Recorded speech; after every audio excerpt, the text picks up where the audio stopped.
Makassar.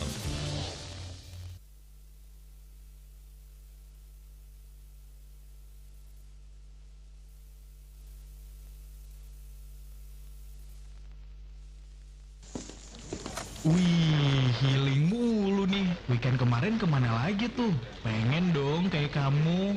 Kamu mau healing kemana aja terserah sih. Yang penting kan ada cuannya. Wah, banyak duit dong. Makanya jangan kerjanya di kantor mulu. Kayak kagak. Tipes? Iya. Kayak aku dong. Pinter-pinter cari tambahan di luar. Oh, tambahan di luar. Terus deadline kemarin nggak dikelarin? Yang penting mah absen kan jalan. Gaji jalan. Si Barbara, logikanya ya, gaji jalan, kewajiban jalan. Kalau ada tambahan di luar, berarti kalau ada waktu tambahan juga dong. Ini malah di luar healing, di kantor hilang. Baik, pendengar dimanapun Anda berada, kita langsung terhubung dengan Gedung Kejaksaan Tinggi Sulawesi Selatan untuk menyiarkan dialog langsung ya, Hari Bakti Adiaksa 2022 di ruang dengar Anda. Baik pendengar Pro 1 dimanapun Anda berada, kami siarkan langsung dari lantai 2 Gedung Kejaksaan Tinggi Sulawesi Selatan, tepatnya di ruang podcast Ewako Adiaksa. Kami hadirkan dialog interaktif Lintas Makassar pagi hari ini yang dilaksanakan di luar studio. Tema kita hari ini adalah kinerja kejaksaan di usia yang ke-62 tahun. Dan pendengar, Hari Adiaksa yang ke-62 pada tahun 2022 ini mengangkat tema tentang kepastian hukum humanis menuju pemulihan ekonomi. Saya Melani Ahmad yang akan memandu acara ini, sementara itu narasumber kami adalah Bapak Raden Febri Trianto SHMH, Kepala Kejaksaan Tinggi Sulawesi Selatan, serta Profesor Dr. Haji Heri Tahir SHMH, pengamat hukum dari Universitas Negeri Makassar. Mengawali kebersamaan kita di dialog interaktif pagi hari ini, kita akan menghangatkan dulu suasana dengan grup vokal ya, ini bukan vokal grup tapi grup vokal dari ibu-ibu Penkum, Penerangan dan Hukum Kejaksaan Tinggi Sulawesi Selatan. Ada Ibu Lili, Ibu Shirley dan juga Ibu Cece yang akan menghadirkan sebuah lagu yang dipopulerkan oleh Joy Tobing, Karena Cinta.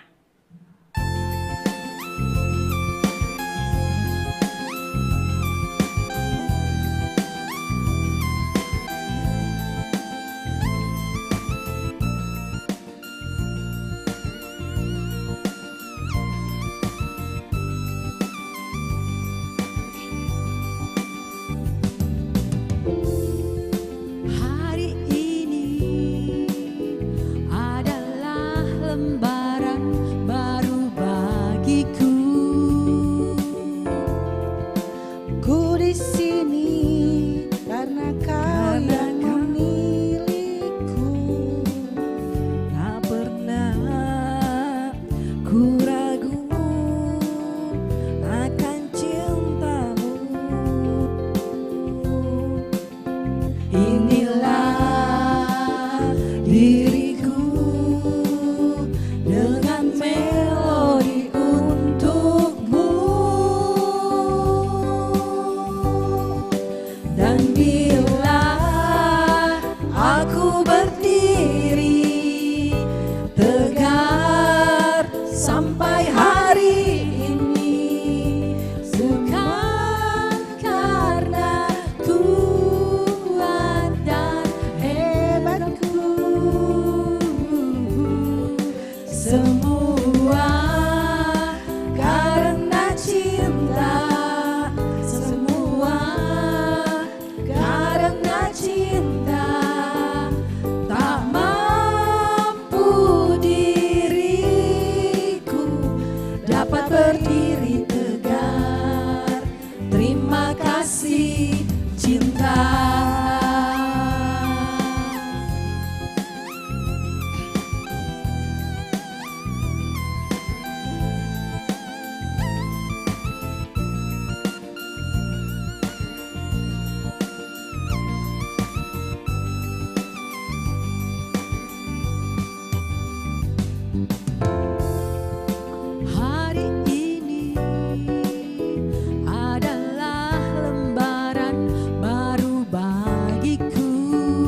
tegar sampai hari ini, bukan karena kuat dan hebatku,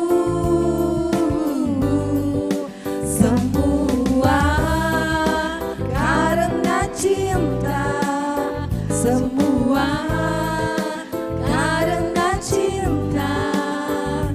Tak mampu diriku dapat berdiri tegak. Terima kasih cinta.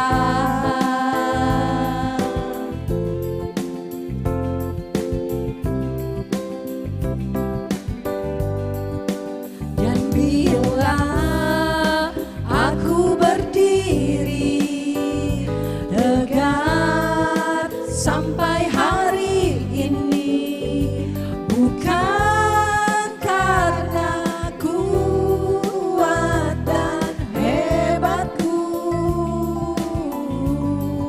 semua karena cinta, semua karena cinta. Tak mampu diriku dapat berdiri tegak. Terima kasih Bapa.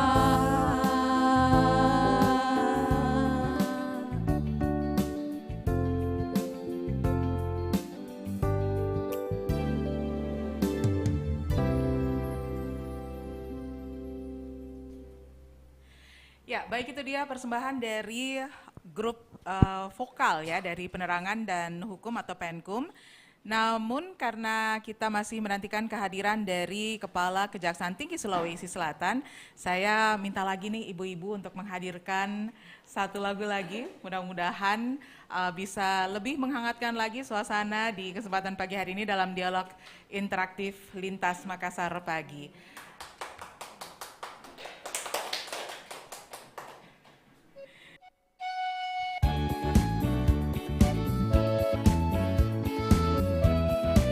Ya, inilah kami persembahkan lagu dari Sulawesi paling utara, dari Toraja, Marendeng Marampa. Buat kru RRI. Marendeng Marampa kada diangku, yo padang di gente Toraya, lebukan Sulawesi. Melombok membuntu menanetena, nakabu siapalah nasaskai salu sadang.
Ya, itu dia persembahan dari ibu-ibu ya, grup vokal dari Penkum Penerangan dan Hukum Kejaksaan Tinggi Sulawesi Selatan.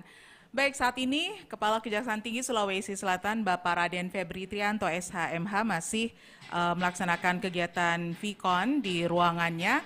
Nah, saya sudah bersama dengan narasumber saya yang lainnya, yaitu Bapak Profesor Dr. Haji Heri Tahir SHMH selaku pengamat hukum dari Universitas Negeri Makassar. Assalamualaikum, selamat pagi Prof. Heri. Waalaikumsalam warahmatullahi wabarakatuh. Baik, Prof, kita berada dalam dialog interaktif kita hari ini tentang kinerja kejaksaan di usia yang ke-62 tahun. Nah, sebelum mulai nih Prof, saya juga menginformasikan dulu untuk para pendengar Pro 1 dimanapun Anda berada. Anda bisa menyimak siaran ini melalui 94,4 FM dan juga melalui tayangan YouTube di akun RRI Makassar, serta juga di fanpage Facebook Pro 1 RRI Makassar.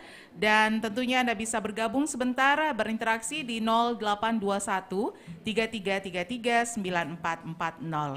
Prof, Hari Adiaksa yang ke-62 tahun 2022 ini mendapatkan tema kepastian hukum yang humanis menuju pemulihan ekonomi. Kalau Prof melihat tema yang diangkat pada tahun 2022 ini ada kepastian hukum yang humanis.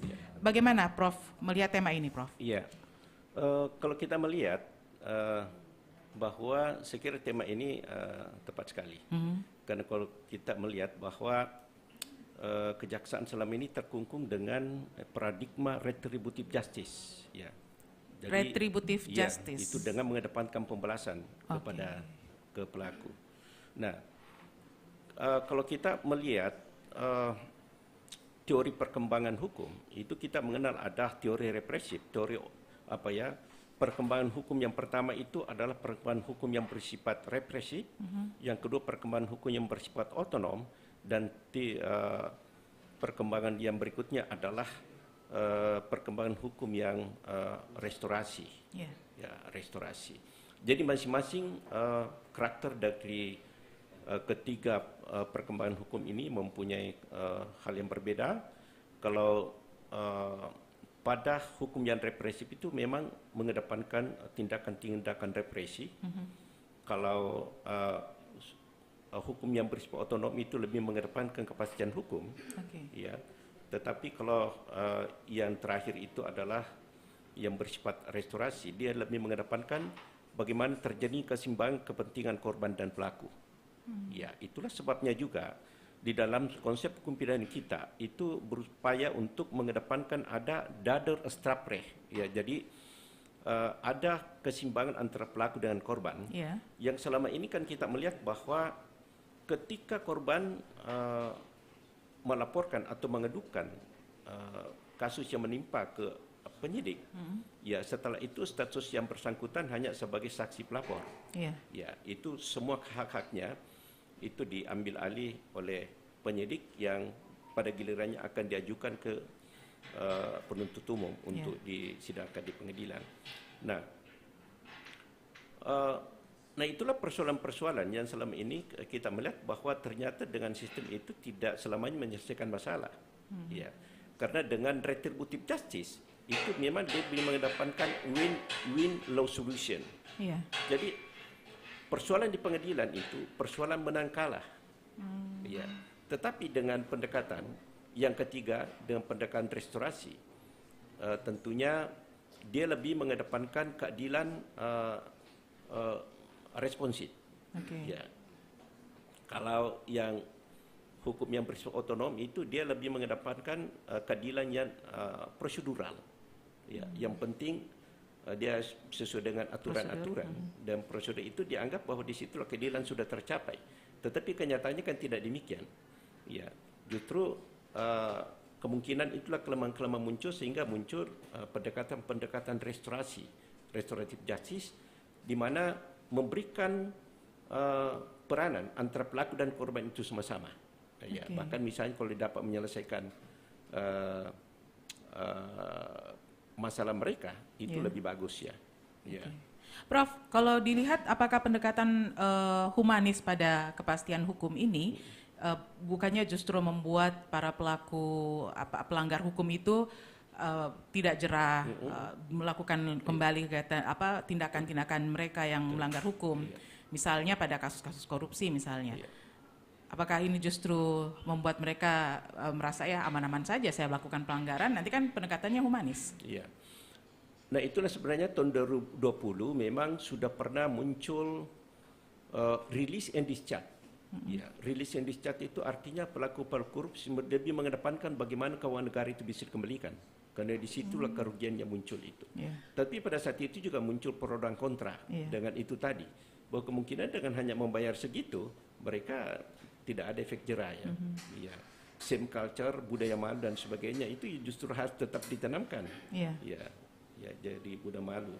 Nah, itulah saya kira sejak 2000 itu digagas, akhirnya juga itu tidak kesampaian. Tetapi saya melihat itu cikal bakalnya sampai muncul dengan adanya pendekatan restoratif justice sekarang. Istilah restoratif justice itu ya. Saya kira memang perlu dipikirkan ada instrumen-instrumen yang dengan pendekatan restorasi ini tidak menyebabkan pelaku itu jadi manja, tidak ada efek jerah dan sebagainya. Ya kemungkinan ada. Nah, makanya juga di dalam konsep hukum pidana baru kelihatan bahwa sudah ada perubahan paradigma dalam sistem pemidanaan kita. Jadi bukan hanya hukuman mati, hukuman penjara, kurungan dan denda, tetapi ada juga kerja sosial. Ya. Itu agak jarang terdengar itu yang kerja sosial itu ya, Prof? Iya itu sebenarnya saya mengikuti sejak tahun 96 ya, karena saya 96 saya sudah ikut penataran hukum pidana dan kriminologi. Itu memang sudah digaungkan tentang itu. Jadi itu mengadopsi sistem-sistem yang digunakan di luar negeri, jadi kerja sosial. Karena mengapa dengan pertimbangan kalau orang dijatuhi pidana 1 tahun di penjara itu apa yang kita harapkan terjadi treatment offender, pembinaan terhadap pidana justru tidak efektif hanya 1 tahun. Ya kemungkinan lebih efektif kalau kerja sosial dan sebagainya. Ada interaksi kalau kerja sosial, ada interaksi dengan masyarakat ya. Nah, Prof, selain itu tema dari peringatan Hari Bakti Adiaksa ke-62 ini kepastian hukum humanis menuju pemulihan ekonomi. Kalau dilihat dari program-program yang dijalani oleh Kejaksaan mulai dari awal tahun 2022 sampai pertengahannya ini, ada tentang restoratif justice tadi, kemudian ada mafia tanah, pemberantasan mafia tanah dan pupuk, kemudian juga ada penyelesaian beberapa kasus-kasus korupsi. Tapi kalau berkaitan dengan tema tadi bahwa ini ada menuju pemulihan ekonomi, kasus korupsi mungkin salah satu hal yang paling besar yang menghambat pemulihan ekonomi, Prof ya. Karena kan dari peristiwa pandemik 2 tahun kemarin, ada berapa banyak dana-dana yang diambil juga bukan yang level pengambil keputusan level menengah ya, justru yang di puncak. Ini Prof melihat apakah penyelesaian kasus korupsi ini juga bisa bisa lancar gitu, Prof? Iya. Jadi saya kira itu memang dilihat secara kasuistis. Harus dilihat secara kasuistis bahwa memang beberapa prestasi-prestasi atau program kerja dari kejaksaan itu kita perlu apresiasi. Seperti misalnya di berbagai daerah sudah dibangun ada rumah restoratif justice. Ya. Jadi di Sulawesi Selatan ini kan kita sudah lihat misalnya ada di Takalar dan sebagainya itu sudah dibangun, itu memberikan media bagi masyarakat untuk menyelesaikan perkara-perkara yang mereka hadapi. Karena itu tentunya itu mungkin lebih bagus karena keterlibatan keduanya akan menentukan sikap atau keputusan apa yang harus diambil. Terima kasih, Pak. Ya, silakan Pak. Nah, baik pendengar ini dan juga pemirsa dimanapun Anda berada, Bapak Raden Febri Trianto ini sudah berada di tengah-tengah kita semua. Pak Febri, mohon maaf ini tadi kita mulai dulu nih Pak dengan Prof. Heri ya, sambil menantikan kehadiran Bapak yang kayaknya masih sangat padat ini dengan aktivitas Pak ya. Baik, Pak Febri, kinerja kejaksaan di usia yang ke-62 tahun. Tadi sempat ngobrol dengan Prof. Heri, ada beberapa program yang dilaksanakan oleh pihak kejaksaan sejak awal 2022 sampai pertengahannya ini yang berkaitan dengan tema Hari Bakti Adiaksa ke-62 tentang kepastian hukum humanis menuju pemulihan ekonomi. Pak Febri, beberapa program itu diantaranya ada restoratif justice Pak ya, kemudian juga ada mafia tanah, pemberantasan mafia tanah, pemberantasan mafia pupuk, kemudian juga ada penyelesaian kasus korupsi. Nah, di antara beberapa program ini yang menjadi prioritas utama, khususnya di pertengahan hingga akhir tahun 2022 ini, program yang mana nih Pak? Baik, terima kasih Bu. Kejaksaan ini... Izin Pak, mic-nya. Ya. Semua program yang tadi disampaikan berjalan secara simultan, jadi semua program itu dilaksanakan, baik itu mafia tanah maupun restoratif justice, dan ada lagi tangkap buronan, tabur, dan pendampingan hukum maupun juga pengamanan proyek-proyek strategis, itu semua dilakukan secara simultan dan berbarengan. Jadi tidak ada yang didahulukan, semua kita jalankan secara bersama. Restoratif justice juga yang sekarang menjadi program dari kejaksaan, di mana sampai saat ini restoratif justice sampai bulan Juli 2022 ini sudah 80 perkara yang kami hentikan penuntutannya berdasarkan restoratif justice.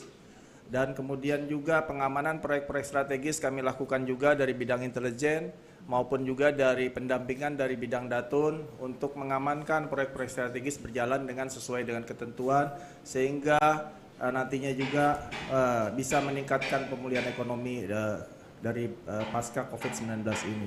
Selain itu juga kami juga di Intel juga melakukan tangkap buronan yang khususnya di narapidana yang disulsel yang melarikan diri DPO, itu juga tetap kami lakukan untuk dilakukan eksekusi ataupun yang masih tahap penyidikan yang mereka melarikan diri. Dan selain itu juga di Datun juga melakukan pendampingan untuk pemulihan dan penyelenggaraan aset-aset, baik itu aset berupa tanah dari pemerintah daerah maupun juga pendampingan dalam proyek-proyek yang dilaksanakan oleh pemerintah daerah maupun BUMN, BUMD yang ada di Sulawesi Selatan. Sehingga keseluruhan itu semua dengan adanya kinerja kita baik itu di bidang pidana khusus, intelijen maupun di bidang perdata dan tata usaha negara, semua arahnya untuk menjadi kepastian hukum yang ada khususnya di Sulawesi Selatan, dan juga terciptanya keadilan dan juga hukum itu bermanfaat bagi masyarakat. Sehingga dengan adanya penegakan hukum, adanya juga penegakan hukum yang kita lakukan juga selain harus profesional, di samping itu juga harus jaksa-jaksa yang menangani dirinya juga harus berintegritas, kemudian juga harus dilaksanakan dengan hati nurani. Sehingga hukum itu bisa dirasakan manfaatnya oleh masyarakat banyak, khususnya di Sulawesi Selatan. Baik, Pak Febri dan juga Prof Heri, kita undang pendengar kita, silakan di 0821 33339440. Sekali lagi di 0821 33339440. Anda bisa juga komentar langsung di tayangan kami baik di YouTube maupun di fanpage Facebook Pro 1 RRI Makassar. Nah, sambil menantikan ini, kita terima penelpon terlebih dahulu ya. Halo, selamat pagi. Selamat pagi. Ya. Selamat pagi. Baik, dengan Bapak siapa Pak? Di mana? Abdullah Sewang di Makassar. Pak Abdullah Sewang di Makassar. Silakan Pak Abdullah. Iya, selamat pagi Pak Jaksa. Selamat pagi. Iya. Bagaimana nanti ini secara justice kalau berjalan terus, apakah tidak melemahkan hukum? Apakah tidak terlalu banyak orang berbuat karena dibilang ini orang tidak dipenjara aja, perdamaian saja. Ini kita khawatirkan orang yang berpikir begitu sampai banyak orang berbuat, dan ini sepertinya melemahkan hukum ini. Saya minta penjelasannya kepada Pak Jaksa. Terima kasih. Assalamualaikum. Waalaikumsalam warahmatullahi wabarakatuh. Terima kasih Pak Abdullah Sewang. Jadi pertanyaannya tentang restoratif justice, apakah ini justru nanti akan melemahkan hukum dan membuat orang tidak jera dan terus-terus berbuat ini, Pak Febri? Baik, terima kasih Pak Abdullah Sewang. Pak Abdullah Sewang. Iya. Jadi dapat kami jelaskan bahwa restoratif justice yang dilakukan oleh kejaksaan ini bukan semena-mena ataupun tidak ada dasar hukumnya. Jadi kejaksaan juga melakukan itu karena hukum itu ada 3 fungsinya juga, selain untuk kepastian hukum, keadilan, dan kemanfaatan. Dan untuk merestoratif justice ini ada surat prosedur operasionalnya yang dilakukan oleh setiap jaksa, dan prosedurnya itu pun antara lain misalnya ancaman hukumannya di bawah 5 tahun, terus kerugiannya di bawah 2,5 juta, dan yang bersangkutan belum pernah melakukan tindak pidana. Jadi ini baru yang pertama kali. Selain itu juga di antara mereka ada perdamaian. Setelah itu pun kami meneliti lagi, menelaah apa yang tadi berkas perkaranya dan lain-lain, dan kami juga untuk memutuskan itu tidak sampai hanya ke Kepala Kejaksaan Tinggi. Itu diputuskan oleh Jaksa Agung Muda Pidana Umum. Jadi jenjangnya itu cukup panjang untuk memutuskan perkara itu bisa dihentikan penuntutannya berdasarkan restoratif justice. Jadi betul-betul dalam menerapkan restoratif justice itu diseleksi dengan ketat, dan juga diharapkan di situ ada kepastian hukum, ada pula keadilan, dan ada kemanfaatan buat mereka. Karena restoratif justice itu tujuannya adalah untuk pemulihan keadaan semula. Contohnya Pak, umpamanya antara suami istri ada penganiayaan. Nah, di situ suami istri itu kalau mamanya tidak didamaikan dan mereka mau berdamai itu terus ke pengadilan, maka rumah tangga itu akan runtuh dan akan mungkin bercerai. Nah, dengan adanya perdamaian di antara mereka dan mungkin suaminya pada waktu itu hilaf, terus mereka berdamai untuk bersatu kembali, maka rumah tangga itu akan utuh dan kembali seperti keadaan semula. Itulah manfaat yang dirasakan dari restoratif justice. Jadi kepastian hukum, keadilan, dan kemanfaatan itu bisa dirasakan oleh masyarakat pencari keadilan. Oke, baik Pak Prof Heri, ini kalau melihat seperti yang disampaikan oleh Pak Abdullah Sewang tadi, ternyata masyarakat memang ada kekhawatiran ke situ ya, bahwa restoratif justice ini akan membuat si pelaku tidak jera. Tapi ada aturannya. Tadi disampaikan oleh Pak Febri bahwa kasusnya mungkin terkategori kasus ringan dan baru pertama kali dilakukan. Nah, apakah ini cukup efektif Pak untuk masyarakat kita? Iya, saya kira itu yang menjadi rambu-rambu dalam pemberian restoratif justice. Iya. Artinya tidak diberikan secara serampangan kepada setiap orang pelaku kejahatan. Ya, jadi tadi disampaikan Pak Kejati, misalnya dia bukan seorang residivis. Iya. Ya, dia penjahat pemula dan itu dipandang sebagai suatu tindak pidana yang tidak serius. Yeah. Ya, dan ini bukan hal baru di negara kita, di beberapa negara. Kalau kita melihat di Kanada sejak 1962 itu sudah diterapkan. Yeah. Di situ ada namanya victim offender reconciliation project yang memang sengaja menangani kasus-kasus yang memang dipandang tidak terus serius untuk memberikan perdamaian antara kedua belah pihak.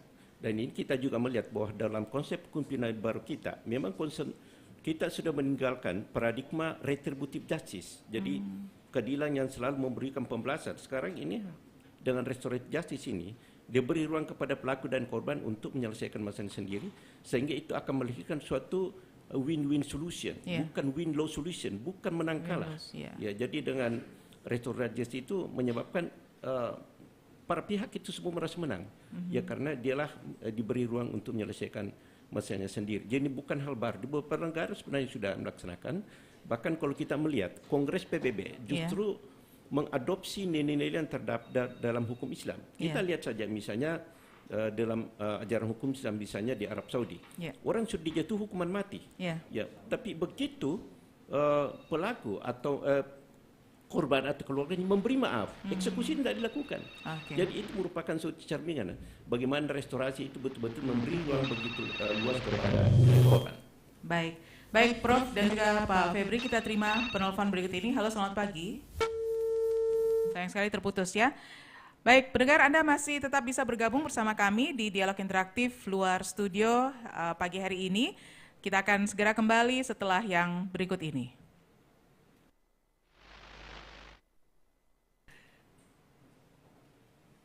Baik, kita akan kembali setelah Menikmati dulu kembali alunan suara dari grup vokal Penkum Penerangan dan Hukum. Ada Ibu Lili, Ibu Shirley, dan juga Ibu Cece yang akan hadir dengan persembahan khususnya ya kali ini ya. Baik, silahkan Ibu-Ibu.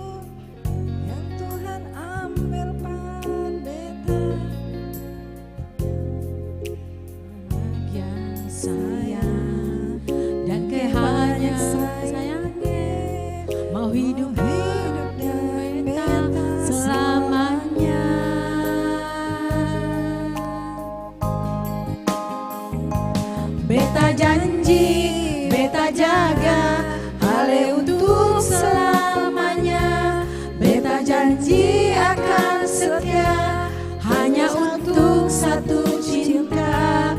Ini cinta yang beta punya dari relung hati beta. Hanya perale saja, cinta ini abadi selamanya.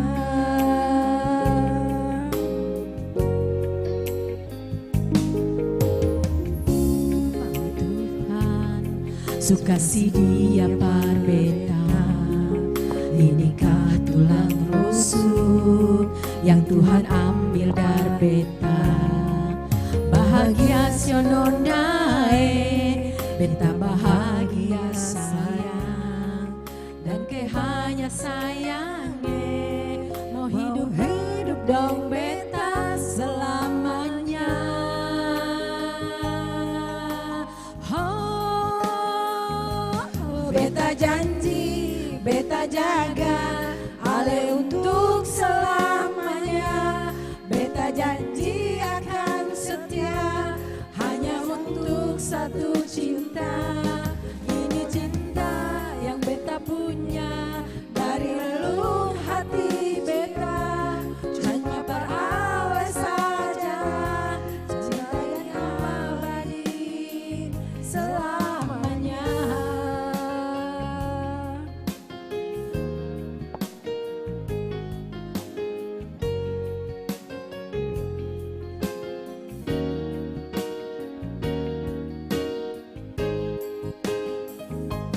Beta janji, beta jaga, hale untuk selamanya. Beta janji akan setia, hanya untuk satu cinta. Ini cinta yang beta punya dari relung hati jiwa. Cuma perale saja, cinta ini abadi selamanya.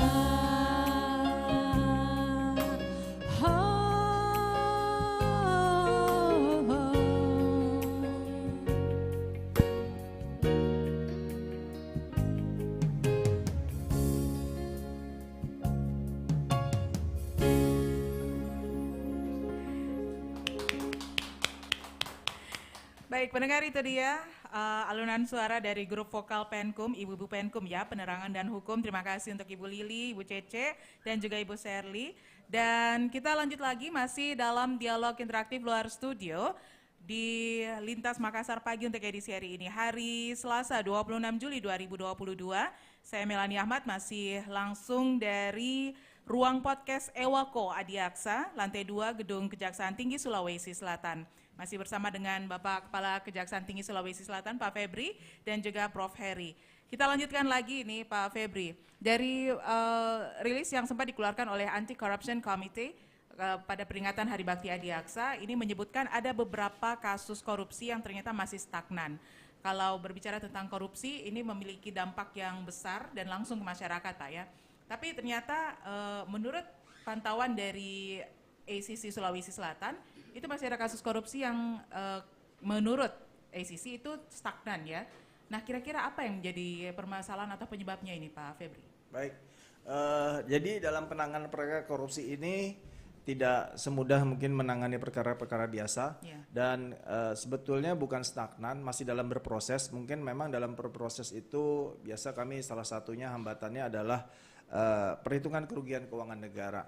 Nah, perhitungan kerugian keuangan negara ini kami biasanya meminta untuk dilakukan oleh Badan Pemeriksa Keuangan ataupun oleh BPKP. Nah, sumber daya manusia yang ada di BPK dan BPKP juga sangat terbatas, sehingga yang meminta perhitungan kerugian negara juga bukan hanya dari kejaksaan, dari kepolisian juga meminta, apalagi kalau itu nanti perhitungan kerugian negaranya dimintakan ke BPKP pusat. Ada, karena kalau perkara-perkara tertentu untuk BPKP, perhitungan kerugian negaranya kalau itu BUMN, bukan pemerintah daerah dan BUMD, itu perhitungannya dilakukan oleh BPKP yang ada di Jakarta. Sehingga BPKP, bukan BPKP maksud kami BPK. Jadi BPK perwakilan Sulawesi Selatan akan meneruskan perhitungan untuk memperhitungkan kerugian keuangan negara itu ke BPK pusat. Dan itu memakan waktu, dan juga di BPK pusat juga banyak juga yang harus dilakukan perhitungan kerugian negara, baik itu dari Kejaksaan Agung, dari Kejaksaan seluruh Indonesia, dari Polda seluruh Indonesia, dari KPK, sehingga mungkin ada urutan-urutan sehingga hanya menunggu waktu untuk melakukan perhitungan kerugian negara. Begitu pula di BPKP di Sulawesi Selatan juga cukup banyak dengan sumber daya manusia juga yang terbatas, sehingga perhitungan-perhitungan tersebut juga agak lama mungkin ya untuk melakukan perhitungannya, tapi itu tetap berjalan, bukannya stagnan. Oke. Kalau tadi mendengar penjelasan dari Pak Febri nih, Prof Heri, ternyata butuh proses ya untuk menyelesaikan kasus korupsi, dan banyak yang terlibat di situ untuk menyelesaikan, mulai dari auditor tadi BPKP ataupun BPK. Nah, apakah ini justru bukannya menjadi celah bahwa nantinya kasus korupsi ini harusnya bisa dihukum berat, tiba-tiba nanti bisa munculnya dihukumnya ringan, seperti itu, Prof? Iya, jadi saya kira sangat bergantung dari audit BPK yang disampaikan tadi, karena itu menjadi rujukan. Karena sekarang dengan Undang-Undang Tipikor memang itu kan menjadi delik material, ya, sehingga kerugian negara itu harus dibuktikan, dan yang mempunyai domain untuk membuktikan itu ada BPK atau BPKP. Saya kira itu memang harus menjadi rujukan dalam itu. Ya, jadi persoalan berat ringannya apa itu saya kira bergantung juga pada fakta-fakta yang terungkap di muka persidangan. Saya kira itu kita tidak bisa hindari hal seperti itu ya. Sehingga mungkin apa yang dibayangkan ketika kasus pertama itu bergulir, orang mempunyai ekspektasi yang begitu besar bahwa dia akan dihukum lebih berat, tetapi itu kan harus merujuk pada fakta-fakta yang terungkap di muka persidangan. Saya kira itu yang saya menentukan juga. Baik, kita terima kembali menelpon. Halo, selamat pagi. Ya, selamat pagi. Assalamualaikum. Waalaikumsalam warahmatullahi wabarakatuh. Silakan, ini dengan Bunda Sofi di Sungguh Minasa ya. Iya, betul. Silakan Bunda. Assalamualaikum kepada bapak-bapak narasumber yang saya hormati. Ya, begini yang ingin saya tanyakan ini Mbak Mel, yang mendapat restoratif justice itu pelanggaran seperti apa yang mereka lakukan? Misalnya dia korupsinya misalnya ringan, artinya mungkin hanya sekitar puluhan juta. Nah, ataukah yang seperti apa? Kemudian pelanggaran lainnya, pembunuhan, apakah kalau dia membunuh, apakah karena dia membela diri, ya. Kemudian yang ketiga, pelanggaran, misalnya pelanggaran tentang narkoba, apakah apabila dia pengguna, ataukah dia bandar, ataukah pengedar, apakah mereka yang melakukan pelanggaran narkoba itu akan juga mendapatkan dispensasi? Hanya itu pertanyaan dari saya, Mbak Mel. Terima kasih kepada bapak-bapak narasumber. Assalamualaikum warahmatullahi wabarakatuh. Waalaikumsalam warahmatullahi wabarakatuh. Pak Febri, ini cukup jelas ya pertanyaan dari Bunda Sofi. Yang mendapat restoratif justice itu pelanggaran seperti apa? Apakah kasus korupsi, pembunuhan, penyalahgunaan narkoba itu dapat restoratif justice juga? Baik. Terima kasih Bu Sofi. Jadi restoratif justice itu ada batasannya, tidak semua perkara bisa di restoratif justice, apalagi perkara korupsi. Kalau perkara korupsi belum ada restoratif justice dan aturannya di kejaksaan juga belum diperkenankan untuk dilakukan restoratif justice. Kecuali mungkin kalau perkara korupsi tapi bukan restoratif, mungkin dalam tahap penyelidikan perkara tersebut ternyata kerugian negaranya sangat kecil dan umpamanya 50 juta atau 100 juta dan itu sudah dikembalikan. Biasanya tahap penyelidikan tidak kami tindak lanjuti ke tahap penyidikan, tapi itu bukan penghentian perkara karena belum masuk ke area untuk penghentian perkara. Jadi itu masih tahap penyelidikan. Itu kami, karena nanti kalau itu dilanjutkan biaya perkaranya lebih besar daripada korupsinya. Di samping itu korupsinya pun juga sudah dikembalikan. Nah, mungkin itu yang kami hentikan, tapi itu bukan restoratif justice, tapi penghentian penyelidikan yang belum masuk ke tahap penyidikan. Sedangkan kalau perkara-perkara lain tadi yang Ibu sebutkan, itu biasanya perkara-perkara penganiayaan ringan, 351, kemudian juga Undang-Undang Perlindungan Anak mengenai penganiayaan anak, tapi yang dalam kategori masih ringan, mungkin guru menempeleng anaknya, anak muridnya yang tadi baru kami hentikan perkaranya, yaitu ada salah seorang guru yang menempeleng anaknya karena emosi, maksudnya anak didiknya, dan itu kami hentikan perkara karena kedua orang tuanya pun karena itu masih anak-anak SMP sudah memaafkan, bisa menyelesaikan itu karena itu mungkin manfaatnya lebih baik buat mereka antara guru dan murid, dan itu kami hentikan penyidikannya, penuntutannya. Kemudian selain itu juga perkara narkoba. Perkara narkoba kami sudah ada SOP-nya juga untuk penghentian penuntutan di perkara narkoba, tapi ini belum ada perkara yang kami lakukan karena kami harus masih menunggu adanya terbentuknya balai rehabilitasi di daerah-daerah. Karena nanti restoratif justice terhadap perkara narkoba ini akhirnya targetnya adalah mereka direhab. Jadi mereka direhab, setelah mereka direhab baru nanti perkara itu kita hentikan penuntutannya kalau rehabnya sudah dilaksanakan sesuai apa yang kita lakukan pada tahap penuntutan. Jadi itu pun belum kami lakukan, kami masih tahap sekarang ini masih melakukan koordinasi dengan pemerintah daerah supaya pemerintah daerah juga ikut berperan dalam membangun rumah sakit rehabilitasi terhadap nafsah. Karena nanti mereka-mereka yang diputus oleh kami untuk di restoratif justice dalam perkara narkoba, khususnya pengguna, bukan pengedar, pengguna. Dan ini juga mungkin baru satu kali, bukannya berulang-ulang, dan itu nanti akan kami berdasarkan ada asesmen yang dilakukan, bukan sembarangan saja, dengan ada aturan-aturan yang jelas, mereka memang pengguna, memang dia korban pengguna, karena pengguna itu selain juga dia bisa dipidanakan, dia juga merupakan korban. Ya, ini kenapa kami lakukan restoratif justice yang untuk pengguna narkoba, karena hampir di atas 50% sampai 70% narapidana yang ada di lembaga pemasyarakatan adalah pengguna narkoba. Di samping juga pengedar, tapi yang paling banyak pengguna. Dan kalau hal ini kita diamkan, kita teruskan, sehingga lembaga pemasyarakatan akan over capacity. Dan juga dampaknya, manfaatnya buat pengguna, kalau dia di penjara mungkin lebih banyak mudaratnya daripada manfaatnya. Karena dia juga merupakan korban, harus disembuhkan dari kecanduan itu. Dengan demikian kami dari Kejaksaan, khususnya Pak Jaksa Agung juga membuat peraturan untuk merestoratif justice perkara narkoba khususnya pengguna. Sehingga mereka nanti setelah direhab bisa kembali ke masyarakat menjadi orang yang berguna buat nusa dan bangsanya. Karena relatif muda mereka-mereka ini sebagai pengguna narkoba. Mungkin itu Bu. Kalau kasus pembunuhan tadi enggak ya, hanya penganiayaan ya? Kalau sampai pembunuhan tidak mungkin? Oh, pembunuhan enggak. Kalau pembunuhan tidak bisa, karena kan ancaman hukumannya di atas 5 tahun. Ya. Jadi sudah ada aturannya untuk Bunda Sofi ya di Sungguh Minasa. Restoratif justice ini punya aturan, diantaranya tadi penuntutan untuk hukuman penjara itu harus di bawah 5 tahun. Prof Heri, kalau melihat apa yang disampaikan oleh Pak Febri tadi bahwa terutama untuk penyalahgunaan narkotika ya, itu khusus untuk pengguna dan nantinya itu akan direhab kalau mereka disarankan untuk melakukan restoratif justice ya. Nah, menurut Prof Heri ini apakah kembali lagi ya, apakah ini cukup efektif untuk karena kan kalau penyalahguna itu kan ada kecanduan ya, kemungkinan untuk mengulangnya itu lebih besar. Ya.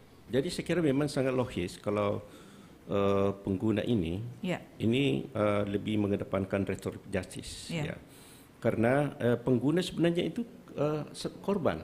Dia bukan, kalau kita melihat dalam victimologi, ya, dia itu sebagai korban, bukan sebagai pelaku. Dia hanya korban, ya, itu victimless, ya. Jadi mereka sebenarnya menjadi korban sehingga harus mengedepankan rehabilitasi. Nah, ini kan menjadi atensi kita sebenarnya kepada pengedarnya. Nah, bagaimana bisa menghentikan pengedar? Itu kita harus merujuk kepada hukum ekonomi, supply and demand. Ya, jadi salah satu cara untuk mengurangi supply kepada pengguna itu harus mengurangi penggunanya. Jadi kalau penggunanya misalnya sudah direhab, otomatis dia mau dikemanakan lagi. Kalau misalnya orang-orang yang pengguna ini sudah menjadi sadar dan tidak menggunakan, para pengedar ini agak sulit. Dia mau edarkan kemana? Dia mau supply kemana? Nah, sehingga memang concernnya itu harus lebih banyak mengedepankan rehabilitasi kepada pengguna daripada punishment atau itu, ya. Karena misalnya kalau dimasukkan seperti yang disampaikan Pak Kejati itu tidak menyelesaikan masalah. Ya, coba kita melihat bahwa di LP justru bukan rahasia, kadang terjadi pengedaran di dalam kepada pengguna. Karena mengapa?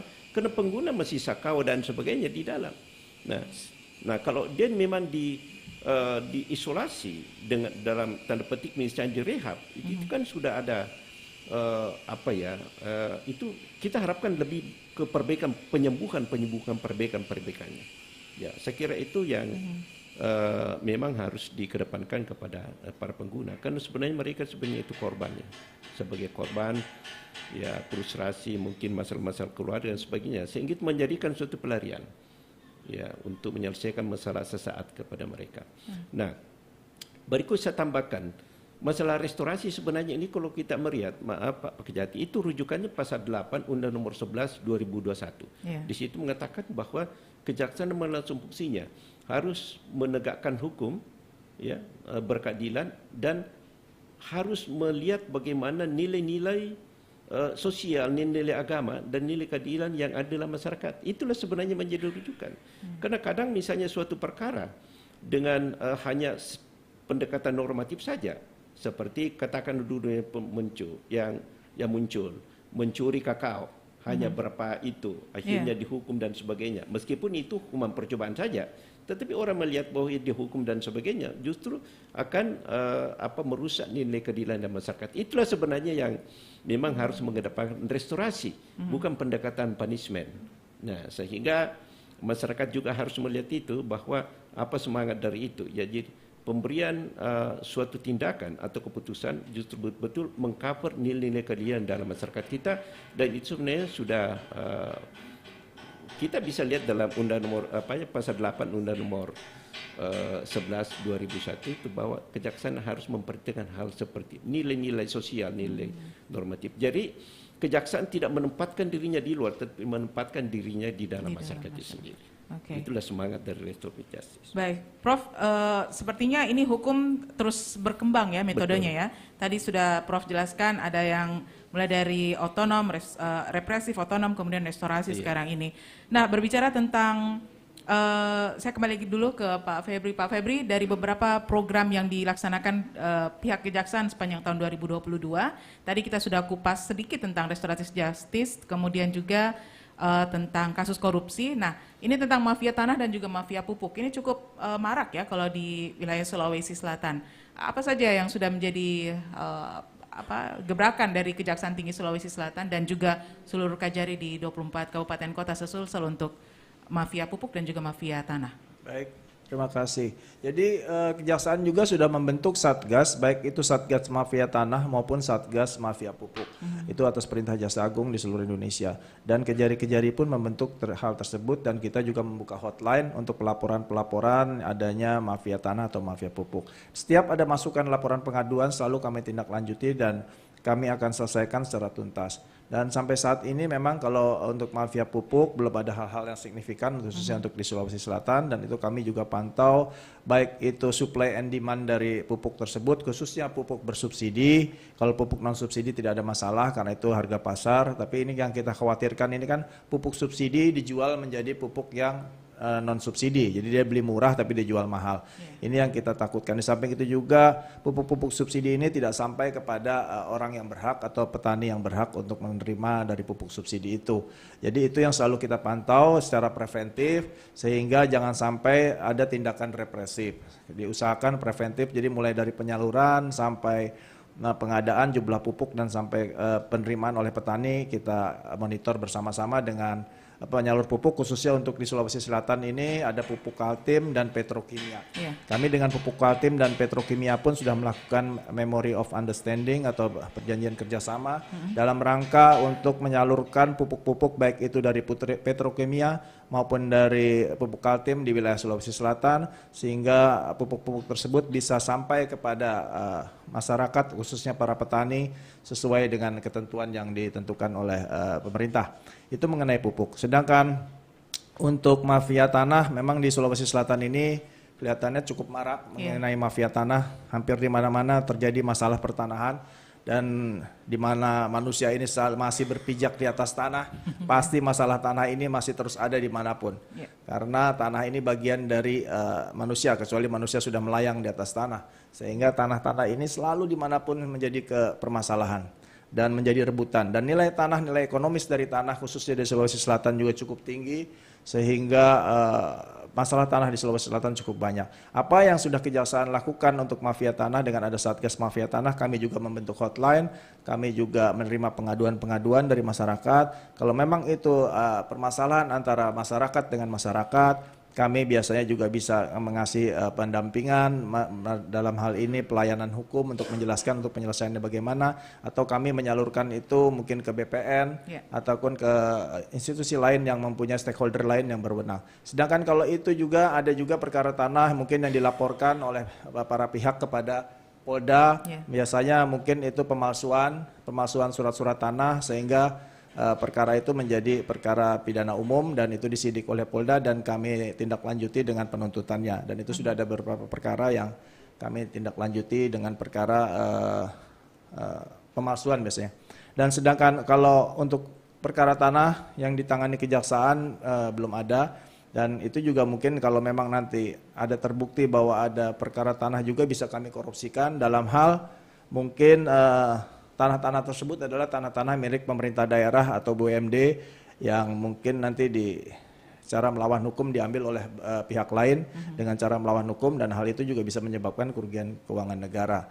Dan di samping itu kami juga banyak memperoleh surat kuasa khusus untuk mendampingi pemerintah daerah, BUMN, BUMD terhadap tanah-tanahnya mereka yang bersengketa. Dan alhamdulillah ada sudah sampai sekarang ini yang sudah kalah di pengadilan negeri, di pengadilan tinggi, itu di Mahkamah Agung ada 6 perkara yang kami wakili Kejaksaan sebagai kuasa, kami menangkan di tingkat Mahkamah Agung. Dan alhamdulillah walaupun di PNPT kalah tapi di Mahkamah Agung kita menang, sehingga mudah-mudahan ke depan juga kami Kejaksaan tetap bisa mendampingi pemerintah daerah maupun BUMN-BUMD yang ada di Sulawesi Selatan, sehingga masalah tanah di Sulawesi Selatan ini bisa terselesaikan dengan baik dan jangan makin bermasalah terus, terutama tanah-tanah pemerintah daerah ini diambil terus nanti oleh mafia-mafia tanah, sehingga kadang-kadang nanti bisa habis tanah-tanah negara diambil mereka. Baik Pak Febri, ini tadi sudah menggambarkan ya dari beberapa program yang sudah dilaksanakan oleh Kejaksaan Tinggi Sulawesi Selatan dan tentunya seluruh jajaran Kejati di 24 kabupaten kota sesulsel. Saya minta closing statement nih dari Prof. Heri. Gimana Prof melihat kinerja dari Kejaksaan Tinggi Sulawesi Selatan? Ya, saya kira kita salut dan memberikan apresiasi apa yang sudah diprogramkan, dan itu hampir sudah dilaksanakan semua. Terutama sebenarnya yang paling menarik dan seksi itu restoratif justice itu. Karena itu betul-betul mengubah paradigma dari dulu yang mengungkung kejaksaan sebagai dominus litis, sebagai penuntut umum yang utama, ini sekarang dengan pendekatan restorasi. Saya kira itu kita apresiasi. Mafia tanah saya kira memang itu kita apresiasi juga, karena ini kan sebenarnya kerjaan spekulan-spekulan. Kerjaan spekulan-spekulan ya, saya kira kalau kejaksaan sudah turun tangan itu kita apresiasi ya, sisa kita bagaimana betul-betul bisa lebih mengoptimalkan kembali apa yang menjadi program-program dari kejaksaan. Saya kira ini suatu program yang sangat menggembirakan dan menyentuh hajat orang banyak. Saya kira itu. Baik, Prof. Heri dan juga Pak Febri, terima kasih waktunya kebersamaannya dalam dialog interaktif Lintas Makassar pagi hari ini. Kita selenggarakan langsung dari lantai 2 Gedung Kejaksaan Tinggi Sulawesi Selatan, tepatnya di ruang podcast Ewako Adiaksa. Satu hal, kejaksaan itu adalah lembaga besar dengan kekuatan besar, tapi tidak akan bisa berjalan dengan baik kalau tidak ada kontrol langsung dari masyarakat. Dan mudah-mudahan masyarakat bisa terus mensupport kinerja dari kejaksaan, khususnya Kejaksaan Tinggi Sulawesi Selatan. Sekali lagi terima kasih, kita akan jumpa lagi di pertemuan yang selanjutnya, Prof. dan juga Pak Febri. Terima kasih. Pendengar, demikian kebersamaan kita di Dialog Interaktif Lintas Makassar pagi untuk edisi hari ini, dan menutup kebersamaan kita, kembali lagi kita akan bersama dengan alunan suara dari ibu-ibu penerangan dan hukum dari Kejaksaan Tinggi Sulawesi Selatan, Ibu Lili, Ibu Cece, dan juga Ibu Serli. Dan juga nggak lupa player kita ada Pak Mulyono. Kita akan tuntaskan dialog ini. Sampai jumpa. Assalamualaikum warahmatullahi wabarakatuh. Lagu Karena Cinta kami persembahkan kepada yang terhormat Bapak Kepala Kejaksaan dan Pengamat Hukum Universitas Makassar.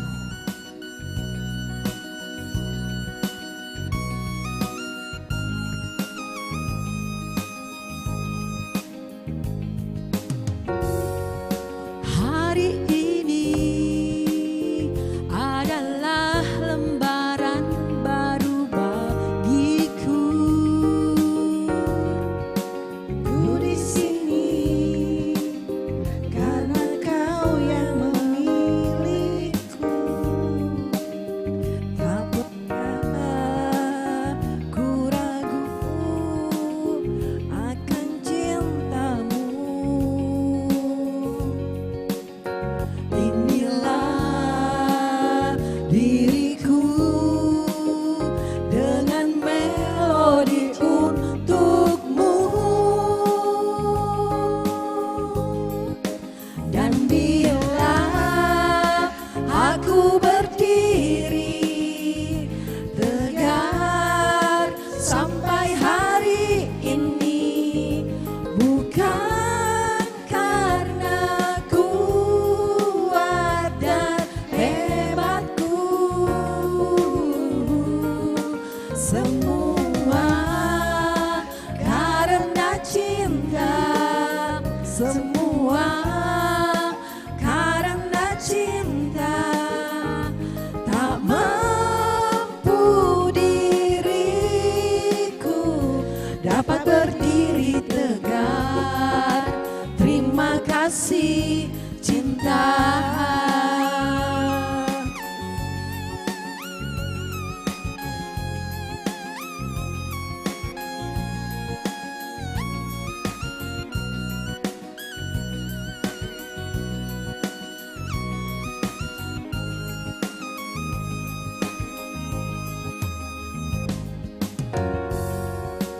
Hari ini adalah lembaran baru bagiku.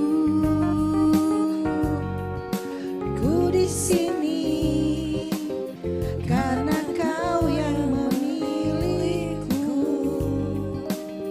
Tak pernah ku ragu akan cintamu. Inilah diriku dengan melodi untukmu, dan bila aku berdiri tegar sampai hari ini, bukan karena kuat dan hebatku,